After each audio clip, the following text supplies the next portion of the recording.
2025 में 26 जनवरी को हमारे संविधान को लागू हुए 75 वर्ष होने जा रहे हैं।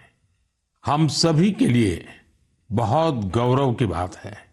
हमारे संविधान निर्माताओं ने हमें जो संविधान सौंपा है वो समय की हर कसौटी पर खरा उतरा है। संविधान हमारे लिए गाइडिंग लाइट है, हमारा मार्गदर्शक है। ये भारत का संविधान ही है जिसकी वजह से मैं आज यहां हूं, आपसे बात कर पा रहा हूं। इस साल 26 नवंबर को संविधान दिवस से एक साल तक चलने वाली कई एक्टिविटीज शुरू हुई हैं।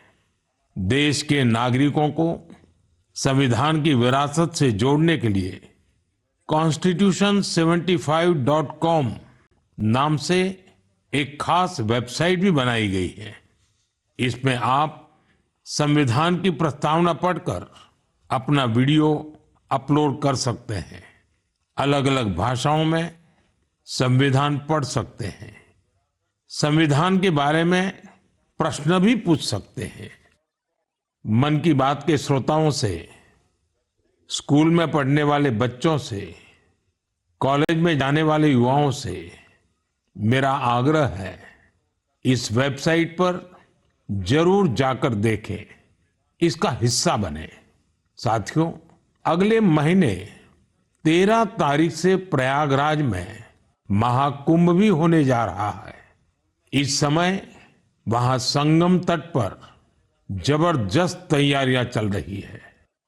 मुझे याद है, अभी कुछ दिन पहले जब मैं प्रयागराज गया था तो हेलीकॉप्टर से पूरा कुंभ क्षेत्र देखकर दिल प्रसन्न हो गया था। इतना विशाल, इतना सुंदर, इतनी भव्यता। साथियों, महाकुंभ की विशेषता केवल इसकी विशालता में ही नहीं है, कुंभ की विशेषता इसकी विविधता में भी है। इस आयोजन में करोड़ों लोग एक साथ एकत्रित होते हैं। लाखों संत, हजारों परंपराएं, सैकड़ों संप्रदाय, अनेकों अखाड़े, हर कोई इस आयोजन का हिस्सा बनता है। कहीं कोई भेदभाव नहीं दिखता है। कोई बड़ा नहीं होता है, कोई छोटा नहीं होता है। अनेकता में एकता का ऐसा दृश्य विश्व में कहीं और देखने को नहीं मिलेगा। इसलिए हमारा कुंभ एकता का महाकुंभ भी होता है। इस बार का महाकुंभ भी एकता के महाकुंभ के मंत्र को सशक्त करेगा। मैं आप सबसे कहूंगा, जब हम कुंभ में शामिल हो तो एकता के इस संकल्प को अपने साथ लेकर वापस आए। हम समाज में विभाजन और विद्वेष के भाव को नष्ट करने का संकल्प भी लें। अगर कम शब्दों में मुझे कहना है तो मैं कहूंगा, महाकुंभ का संदेश, एक हो पूरा देश। महाकुंभ का संदेश, एक हो पूरा देश। और अगर दूसरे तरीके से कहना है तो मैं कहूंगा, गंगा की अविरल धारा, न बटे समाज हमारा। गंगा की अविरल धारा, न बटे समाज हमारा। साथियों, इस बार प्रयागराज में देश और दुनिया के श्रद्धालु डिजिटल महाकुंभ के भी साक्षी बनेंगे। डिजिटल नेविगेशन की मदद से आपको अलग अलग घाट, मंदिर, साधुओं के अखाड़ों तक पहुंचने का रास्ता मिलेगा। यही नेविगेशन सिस्टम आपको पार्किंग तक पहुंचने में भी मदद करेगा।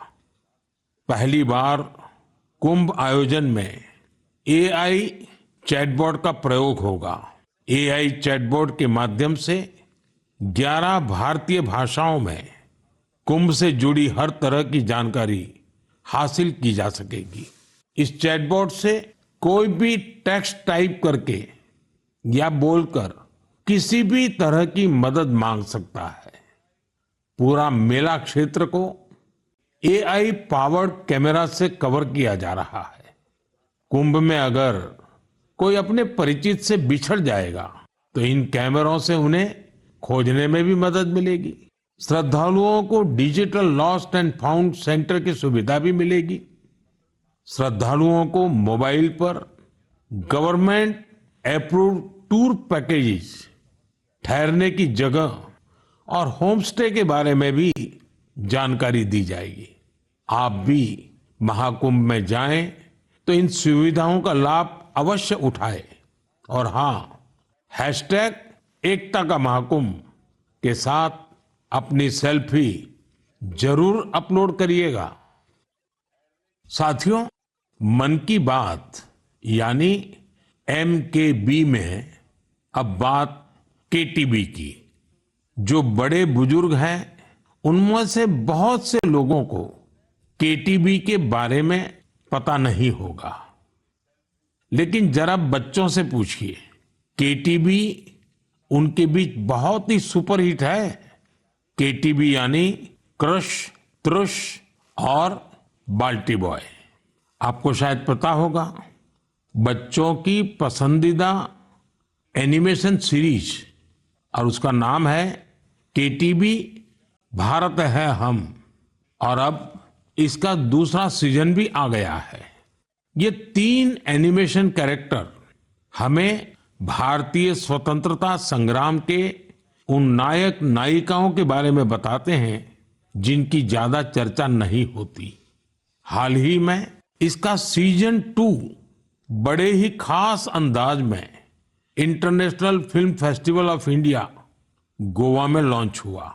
सबसे शानदार बात यह है कि ये सीरीज न सिर्फ भारत की कई भाषाओं में बल्कि विदेशी भाषाओं में भी प्रसारित होती है। इसे दूरदर्शन के साथ साथ अन्य OTT प्लेटफॉर्म पर भी देखा जा सकता है। साथियों, हमारी एनिमेशन फिल्मों की, रेगुलर फिल्मों की, टीवी सीरियल्स की पॉपुलैरिटी दिखाती है कि भारत की क्रिएटिव इंडस्ट्री में कितनी क्षमता है। यह इंडस्ट्री न सिर्फ देश की प्रगति में बड़ा योगदान दे रही है, बल्कि हमारी इकोनॉमी को भी नई ऊंचाइयों पर ले जा रही है। हमारी फिल्म एंड एंटरटेनमेंट इंडस्ट्री बहुत विशाल है। देश की कितनी ही भाषाओं में फिल्में बनती हैं, क्रिएटिव कंटेंट बनता है। मैं अपनी फिल्म और एंटरटेनमेंट इंडस्ट्री को इसलिए भी बधाई देता हूं क्योंकि उसने एक भारत श्रेष्ठ भारत के भाव को सशक्त किया है। साथियों, वर्ष 2024 में हम फिल्म जगत की कई महान हस्तियों की 100वीं जयंती मना रहे हैं।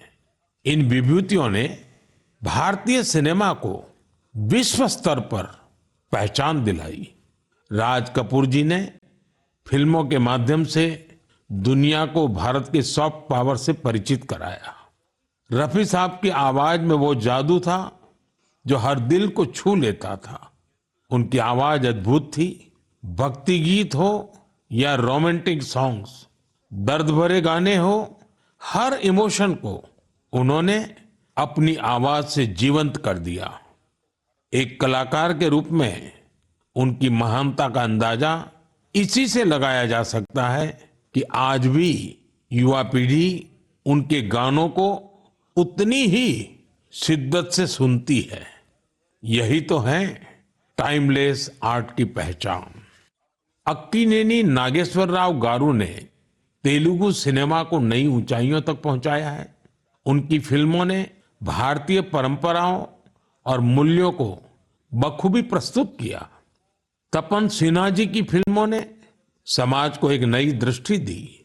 उनकी फिल्मों में सामाजिक चेतना और राष्ट्रीय एकता का संदेश रहता था। हमारी पूरी फिल्म इंडस्ट्री के लिए इन हस्तियों का जीवन प्रेरणा जैसा है। साथियों, मैं आपको एक और खुशखबरी देना चाहता हूं। भारत की क्रिएटिव टैलेंट को दुनिया के सामने रखने का एक बहुत बड़ा अवसर आ रहा है।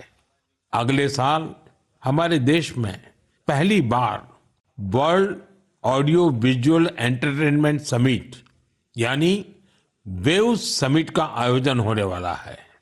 आप सभी ने दावोस के बारे में सुना होगा, जहां दुनिया के अर्थ जगत के महारथी जुटते हैं। उसी तरह वेव समिट में दुनिया भर के मीडिया और एंटरटेनमेंट इंडस्ट्री के दिग्गज, क्रिएटिव वर्ल्ड के लोग भारत आएंगे। यह समिट भारत को ग्लोबल कंटेंट क्रिएशन का हब बनाने की दिशा में एक महत्वपूर्ण कदम है। मुझे यह बताते हुए गर्व हो रहा है, इस समिट की तैयारी में हमारे देश के यंग क्रिएटर्स भी पूरे जोश से जुड़ रहे हैं। जब हम $5 ट्रिलियन इकोनॉमी की ओर बढ़ रहे हैं, तब हमारी क्रिएटर इकोनॉमी एक नई एनर्जी ला रही है। मैं भारत की पूरी एंटरटेनमेंट और क्रिएटिव इंडस्ट्री से आग्रह करूंगा, चाहे आप यंग क्रिएटर हो या एस्टैब्लिश्ड आर्टिस्ट, बॉलीवुड से जुड़े हो या रीजनल सिनेमा से, टीवी इंडस्ट्री के प्रोफेशनल हो या एनिमेशन के एक्सपर्ट, गेमिंग से जुड़े हो या एंटरटेनमेंट टेक्नोलॉजी के इनोवेटर, आप सभी वेव समिट का हिस्सा बने। मेरे प्यारे देशवासियों, आप सभी जानते हैं कि भारतीय संस्कृति का प्रकाश आज कैसे दुनिया के कोने कोने में फैल रहा है। आज मैं आपको 3 महाद्वीपों से ऐसे प्रयासों के बारे में बताऊंगा जो हमारी सांस्कृतिक विरासत के वैश्विक विस्तार की गवाह है। ये सभी एक दूसरे से मीलों दूर हैं, लेकिन भारत को जानने और हमारी संस्कृति से सीखने की उनकी ललक एक जैसी है। साथियों, पेंटिंग्स का संसार जितना रंगों से भरा होता है, उतना ही खूबसूरत होता है। आप में से जो लोग टीवी के माध्यम से मन की बात से जुड़े हैं, वे अभी कुछ पेंटिंग्स टीवी पर देख भी सकते हैं। इन पेंटिंग्स में हमारे देवी देवता, नृत्य की कलाएं और महान विभूतियों को देखकर आपको बहुत अच्छा लगेगा। इनमें आपको भारत में पाए जाने वाले जीव जंतुओं से लेकर और भी बहुत कुछ देखने को मिलेगा। इनमें ताजमहल की एक शानदार पेंटिंग भी शामिल है, जिसे 13 साल की एक बच्ची ने बनाया है। आपको ये जानकर हैरानी होगी कि इस दिव्यांग बच्ची ने अपने मुंह से इस पेंटिंग को तैयार किया है। सबसे दिलचस्प बात यह है कि इन पेंटिंग्स को बनाने वाले भारत के नहीं, बल्कि इजिप्ट के स्टूडेंट्स हैं, वहां के विद्यार्थी हैं। कुछ ही हफ्ते पहले इजिप्ट के करीब 23,000 स्टूडेंट्स ने एक पेंटिंग प्रतियोगिता में हिस्सा लिया था। वहां उन्हें भारत की संस्कृति और दोनों देशों के ऐतिहासिक संबंधों को बताने वाली पेंटिंग तैयार करनी थी। मैं इस प्रतियोगिता में हिस्सा लेने वाले सभी युवाओं की सराहना करता हूं। उनकी क्रिएटिविटी की जितनी भी प्रशंसा की जाए वो कम है। साथियों, दक्षिण अमेरिका का एक देश है पराग्वे। वहां रहने वाले भारतीयों की संख्या 1,000 से ज्यादा नहीं होगी। पराग्वे में एक अद्भुत प्रयास हो रहा है। वहां भारतीय दूतावास में Erika Huber free Ayurveda consultation देती है। आयुर्वेद की सलाह लेने के लिए आज उनके पास स्थानीय लोग भी बड़ी संख्या में पहुंच रहे हैं। एरिका ह्यूबर ने भले ही इंजीनियरिंग की पढ़ाई की हो, लेकिन उनका मन तो आयुर्वेद में ही बसता है।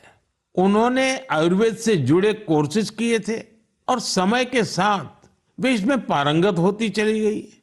साथियों, ये हमारे लिए बहुत गर्व की बात है कि दुनिया की सबसे प्राचीन भाषा तमिल है और हर हिंदुस्तानी को इसका गर्व है।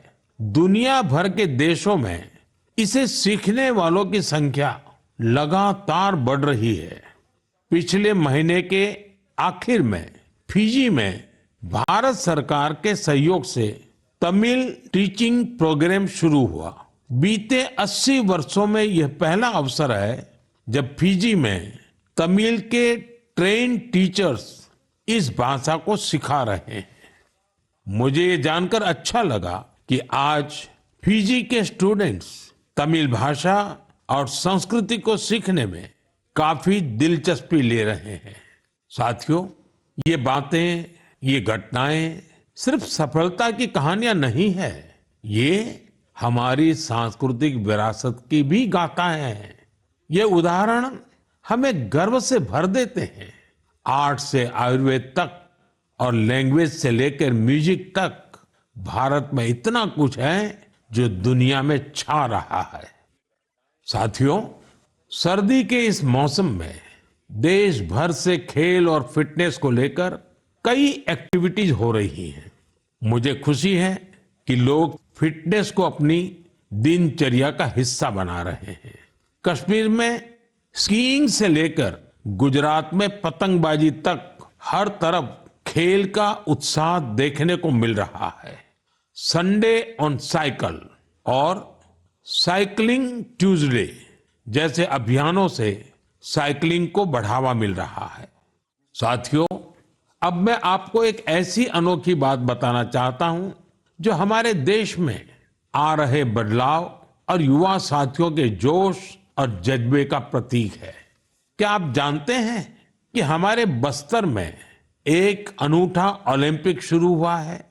जी हां, पहली बार हुए बस्तर ओलंपिक से बस्तर में एक नई क्रांति जन्म ले रही है। मेरे लिए ये बहुत ही खुशी की बात है कि बस्तर ओलंपिक का सपना साकार हुआ है। आपको भी ये जानकर अच्छा लगेगा कि यह उस क्षेत्र में हो रहा है जो कभी माओवादी हिंसा का गवाह रहा है। बस्तर ओलंपिक का शुभंकर है वन भैंसा और पहाड़ी मैना। इसमें बस्तर की समृद्ध संस्कृति की झलक दिखती है। इस बस्तर खेल महाकुंभ का मूल मंत्र है करसायता बस्तर, बरसायता बस्तर, यानी खेलेगा बस्तर, जीतेगा बस्तर। पहली ही बार में बस्तर ओलंपिक में 7 जिलों के 1,65,000 खिलाड़ियों ने भाग लिया है। यह सिर्फ एक आंकड़ा नहीं है, यह हमारे युवाओं के संकल्प की गौरव गाथा है। एथलेटिक्स, तीरंदाजी, badminton, football, hockey, weightlifting, karate, kabaddi, kho kho और वॉलीबॉल, हर खेल में हमारे युवाओं ने अपनी प्रतिभा का परचम लहराया है। कारी कश्यप जी की कहानी मुझे बहुत प्रेरित करती है। एक छोटे से गांव से आने वाली कारी जी ने तीरंदाजी में रजत पदक जीता है। वे कहती हैं, बस्तर ओलंपिक ने हमें सिर्फ खेल का मैदान ही नहीं, जीवन में आगे बढ़ने का अवसर दिया है। सुकमा की पायल कवासी जी की बात भी कम प्रेरणादायक नहीं है। जेवलिन थ्रो में स्वर्ण पदक जीतने वाली पायल जी कहती हैं, अनुशासन और कड़ी मेहनत से कोई भी लक्ष्य असंभव नहीं है। सुकमा के दोरनापाल के पुनेम सन्ना जी की कहानी तो नए भारत की प्रेरक कथा है। एक समय नक्सली प्रभाव में आए पुनेम जी आज व्हील चेयर पर दौड़कर मेडल जीत रहे हैं। उनका साहस और हौसला हर किसी के लिए प्रेरणा है। कोंडा गांव के तीरंदाज रंजू सौरी जी को बस्तर यूथ आइकॉन चुना गया है।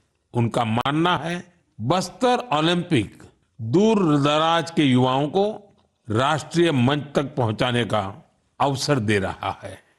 साथियों, बस्तर ओलंपिक केवल एक खेल आयोजन नहीं है, यह एक ऐसा मंच है जहां विकास और खेल का संगम हो रहा है, जहां हमारे युवा अपनी प्रतिभा को निखार रहे हैं और एक नए भारत का निर्माण कर रहे हैं। मैं आप सभी से आग्रह करता हूं, अपने क्षेत्र में ऐसे खेल आयोजनों को प्रोत्साहित करें। हैशटैग खेलेगा भारत जीतेगा भारत के साथ अपने क्षेत्र की खेल प्रतिभाओं की कहानियां साझा करें। स्थानीय खेल प्रतिभाओं को आगे बढ़ने का अवसर दें। याद रखिए, खेल से न केवल शारीरिक विकास होता है, बल्कि ये स्पोर्ट्समैन स्पिरिट से समाज को जोड़ने का भी एक सशक्त माध्यम है। तो खूब खेलिए, खूब खेलिए। मेरे प्यारे देशवासियों, भारत की दो बड़ी उपलब्धियां आज विश्व का ध्यान आकर्षित कर रही हैं। इन्हें सुनकर आपको भी गर्व महसूस होगा। ये दोनों सफलताएं स्वास्थ्य के क्षेत्र में मिली हैं। पहली उपलब्धि मिली है मलेरिया से लड़ाई में। मलेरिया की बीमारी 4000 वर्षों से मानवता के लिए एक बड़ी चुनौती रही है। आजादी के समय भी यह हमारी सबसे बड़ी स्वास्थ्य चुनौतियों में से एक थी। 1 महीने से लेकर 5 साल तक के बच्चों की जान लेने वाली सभी संक्रामक बीमारियों में मलेरिया का तीसरा स्थान है।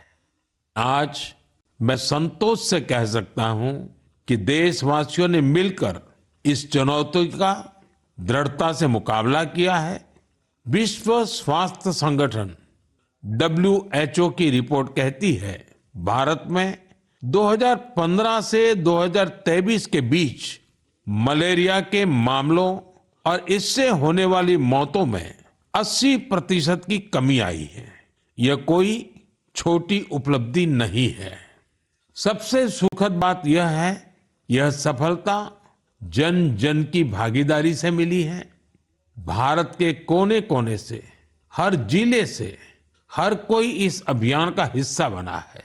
असम में जोरहाट के चाय बागानों में मलेरिया 4 साल पहले तक लोगों की चिंता की एक बड़ी वजह बना हुआ था, लेकिन जब इसके उन्मूलन के लिए चाय बागान में रहने वाले एकजुट हुए तो इसमें काफी हद तक सफलता मिलने लगी।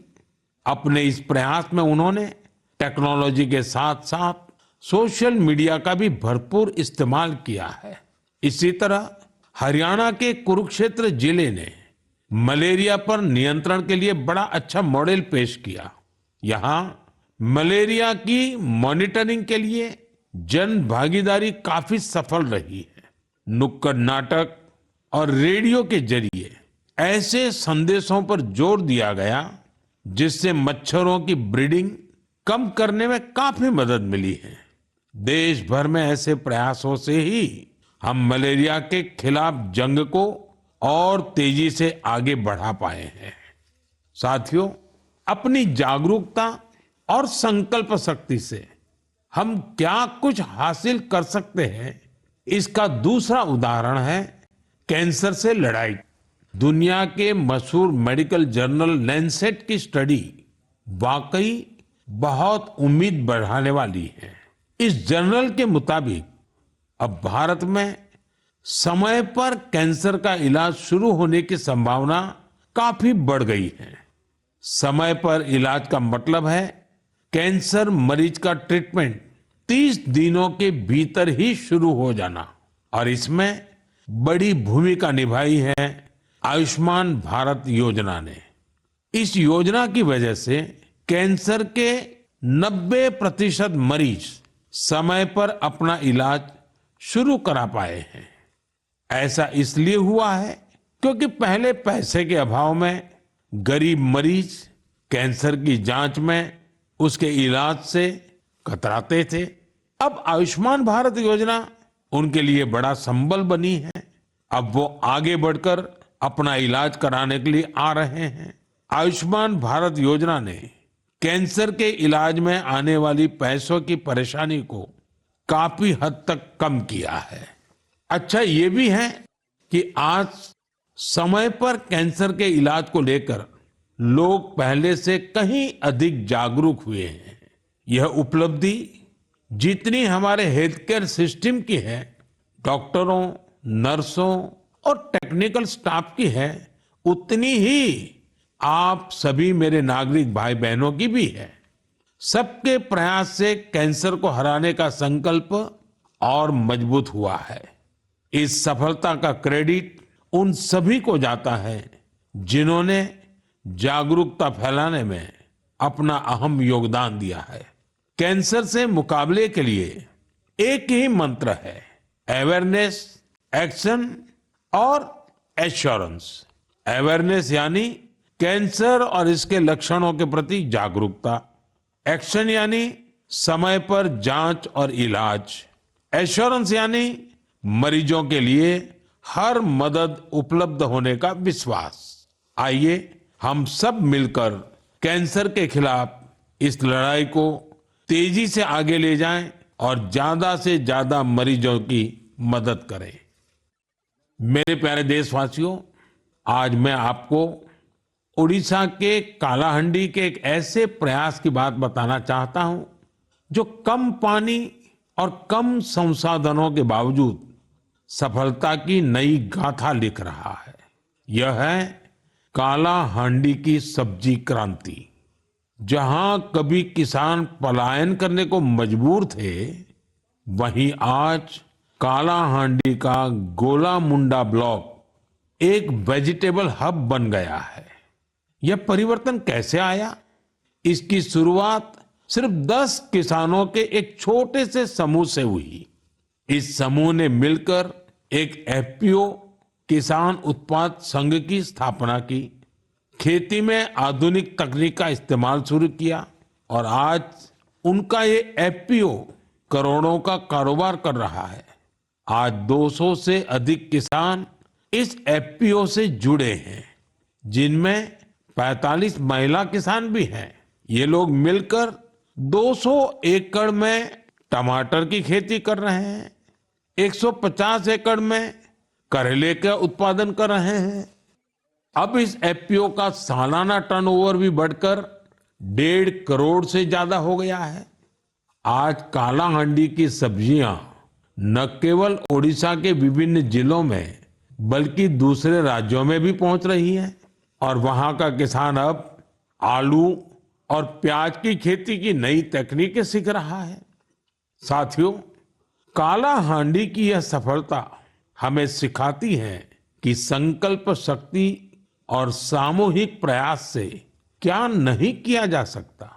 मैं आप सभी से आग्रह करता हूं, अपने क्षेत्र में एफपीओ को प्रोत्साहित करें, किसान उत्पादक संगठनों से जुड़े और उन्हें मजबूत बनाएं। याद रखिए, छोटी शुरुआत से भी बड़े परिवर्तन संभव है। हमें बस दृढ़ संकल्प और टीम भावना की जरूरत है। साथियों, आज की मन की बात में हमने सुना कि कैसे हमारा भारत विविधता में एकता के साथ आगे बढ़ रहा है। चाहे वो खेल का मैदान हो या विज्ञान का क्षेत्र, स्वास्थ्य हो या शिक्षा, हर क्षेत्र में भारत नई ऊंचाइयों को छू रहा है। हमने एक परिवार की तरह मिलकर हर चुनौती का सामना किया और नई सफलताएं हासिल की। 2014 से शुरू हुए मन की बात के 116 एपिसोड में मैंने देखा है कि मन की बात देश की सामूहिक शक्ति का एक जीवंत दस्तावेज बन गया है। आप सभी ने इस कार्यक्रम को अपनाया, अपना बनाया। हर महीने आपने अपने विचारों और प्रयासों को साझा किया। कभी किसी यंग इनोवेटर के आइडिया ने प्रभावित किया, तो कभी किसी बेटी की अचीवमेंट ने गौरवान्वित किया। यह आप सभी की भागीदारी है जो देश के कोने कोने से पॉजिटिव एनर्जी को एक साथ लाती है। मन की बात इसी पॉजिटिव एनर्जी के एम्प्लीफिकेशन का मंच बन गया है। और अब 2025 दस्तक दे रहा है। आने वाले साल में मन की बात के माध्यम से हम और भी इंस्पायरिंग प्रयासों को साझा करेंगे। मुझे विश्वास है कि देशवासियों की पॉजिटिव सोच और इनोवेशन की भावना से भारत नई ऊंचाइयों को छुएगा। आप अपने आसपास के यूनिक प्रयासों को हैशटैग मन की बात के साथ शेयर करते रहिए। मैं जानता हूं कि अगले साल की हर मन की बात में हमारे पास एक दूसरे से साझा करने के लिए बहुत कुछ होगा। आप सभी को 2025 की ढेर सारी शुभकामनाएं। स्वस्थ रहें, खुश रहें। फिट इंडिया मूवमेंट में आप भी जुड़ जाइए। खुद को भी फिट रखिए, जीवन में प्रगति करते रहें। बहुत बहुत धन्यवाद।